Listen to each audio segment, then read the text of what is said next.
Welcome to The Explainer. Today, we're diving into something huge, a Nobel Prize-winning idea that basically cracks the code on why our lives have gotten so much better over the last 100 years or so. We're talking about the Solow growth model. So, let's kick things off with a big question. Look at this. For more than 150 years, economies like the US have just kept growing.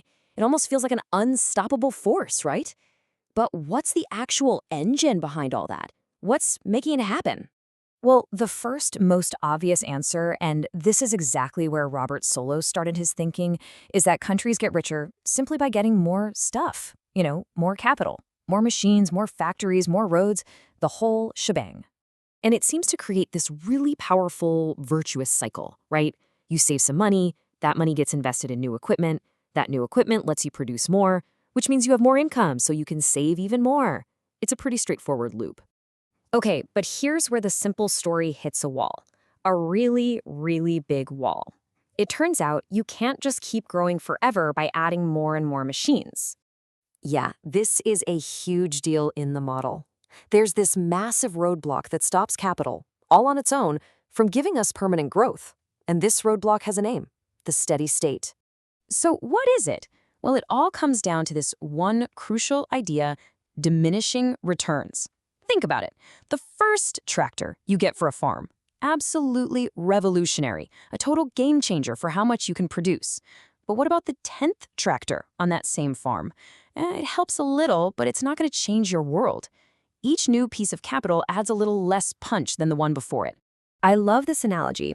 Think of an economy's capital like water in a bathtub. Investment, that's the water coming in from the faucet. But there's always some water going down the drain, right? That drain is what we call break-even investment. It's the amount of capital you need just to replace old, broken-down machines and give tools to new people entering the workforce. You have to keep investing just to stay in the same place. And here's the kicker. Because of those diminishing returns we just talked about, the faucet, the new investment, starts to slow down. Eventually, the amount of water coming in perfectly matches the amount of water going down the drain. And what happens then? The water level stops rising, it just stays put. That right there is the steady state. So, this leads to the model's first kind of shocking conclusion. If capital is all there is, then eventually, growth stops. Not total output, but growth per person. Our standard of living just flatlines. It hits a ceiling and doesn't go any higher. But wait a minute. We know from that first chart that growth in the real world hasn't stopped. So what gives? What piece of the puzzle is missing?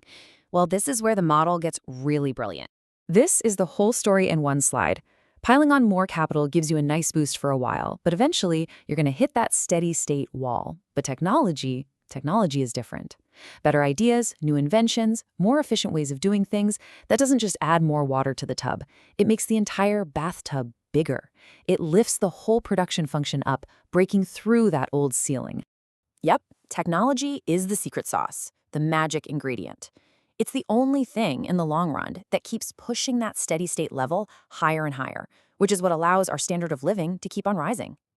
Now, here's a really interesting quirk in the Solow model. It tells us that technology is the ultimate engine of growth, but it has no idea where technology comes from. It's treated as exogenous. It just happens. It's like a gift that falls from the sky, and the model just takes it as a given. Okay, so with all that in mind, the model makes a really famous prediction. It's something we can actually go out and test in the real world. It's called convergence, and it's this idea that poorer countries should grow faster and eventually catch up to the rich ones. And the logic totally makes sense, right? Remember diminishing returns? That first tractor is a game changer.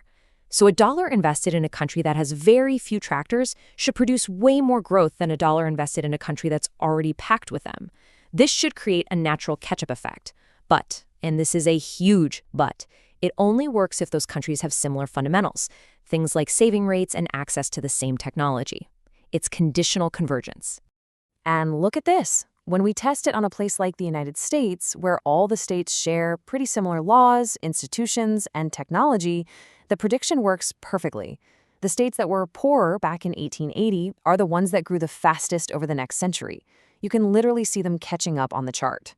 But when we zoom out and look at all the countries in the world, the picture is a complete mess. There's no clear relationship at all. And this doesn't mean the model is wrong. Actually, it proves just how important that conditional part is. It shows us that having things like a stable government, good education, and property rights really, really matters for growth. So let's just quickly recap the big takeaways here. First, piling up capital is important, but it's not the secret to long-term growth because of diminishing returns. Second, economies will naturally drift towards their own steady state. Third, the only thing that drives sustained growth in our standard of living is technological progress. And finally, that catch-up effect we talk about, it's real, but it's conditional on countries having similar fundamentals. And that brings us to the big lingering question, doesn't it? The Solow model proved pretty convincingly that technology is the engine of all our long-run growth. But it never explained where that technology comes from. So what does? Now that is a puzzle for another day.